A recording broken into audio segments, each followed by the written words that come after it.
Hi again, friends. Sorry about that. I am going to go ahead and finish reading chapter 10 without any distractions.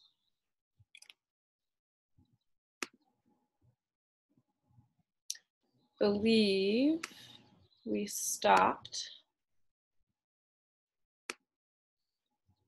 the fox that killed all his chickens. Okay.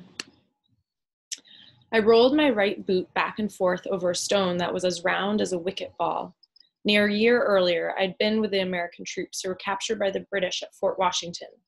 They marched all 2,000 of us down the Greenwich Road into New York City, where a crowd of lobsterbacks and Tories threw eggs and rotted garbage at us, screaming curses, foul names, and insults. We had no firewood in the prison, no glass in the windows. They fed us spoiled meat and moldy biscuits, when they remembered to feed us at all. Within weeks, hundreds had died of the cold and pestilent fevers. If Isabel hadn't stolen me out of there, I'd be long dead too. I gave my ear a hard tug to force all memories of Isabel into retreat. As the British marched by in defeat, I aimed to pay them back for their treatment of me. Pity that I'd not thought to bring a bucket of horse dung. Distant drums began to beat. Our regimental drummers picked up the call and rattled their instruments like approaching thunder. "Here they come," someone hollered. Our fifers burst into song, playing Yankee Doodle to insult our enemy.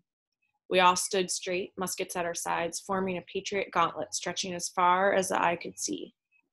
The lobsterbacks came first, their regimental flags fluttering weakly. Their arms swung freely, for they had surrendered their guns before this forced parade. Many of the arms were bandaged, the famous redcoats torn in their flight through the wilderness. Their breeches were more mud-stained than white. Nearly every man had lost buttons from his coat. I stuck my hand in my pocket and gripped a fat acorn. I would not throw the first one, for that would bring too much attention to myself. But as soon as the throwing started, I'd join in the fray with pleasure. The British passed us row by row by row. On the whole, they were shorter than we were and mostly man-aged. Their uniforms, though dirty, made them look to be the proper army.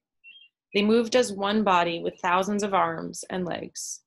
We looked like what we were, an army of farmers and poor craftsmen. Some rebels were white-haired grandsires. We had boys younger than me with no hint of whiskers or manhood upon them. Our fellows of middle years came from New England, New Jersey, New York, Virginia, and Pennsylvania. Fishermen, farmers, cobblers, preachers, school teachers, woodsmen, and every other job under the sun. We conversated and joked mostly in English, but some spoke in languages from over the ocean, and others in the speech of these mountains, for Oneida, Stockbridge, Tuscarora, and Narragansett warriors stood with us. We wore all manner of shirts, waistcoats, breeches, and shoes, though some were barefooted.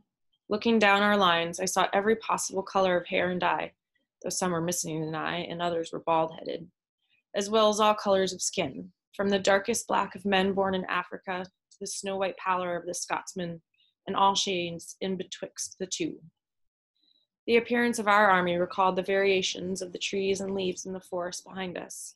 Each soldier stood tall, each soul afire with pride, but no one threw a thing. They didn't shout insults or mock our captives. Even Eben's mouth was closed.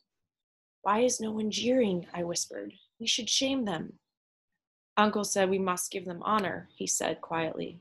"This is the first time a British army has surrendered, ever."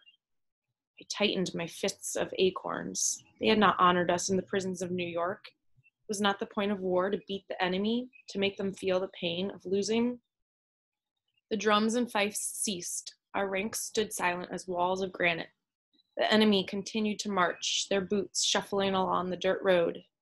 After the British came the Hessians, Germans, who fought on the British side for money. Most of them wore green uniforms, some blue. All were filthy, but their curled mustachios were combed neat. After the Hessians came their women and a few children, and a handful of soldiers leading the animals that had become German pets, raccoons, fawns, and 2 bear cubs. We stood for hours all that afternoon as our 6,000 prisoners paraded between our lines in defeat.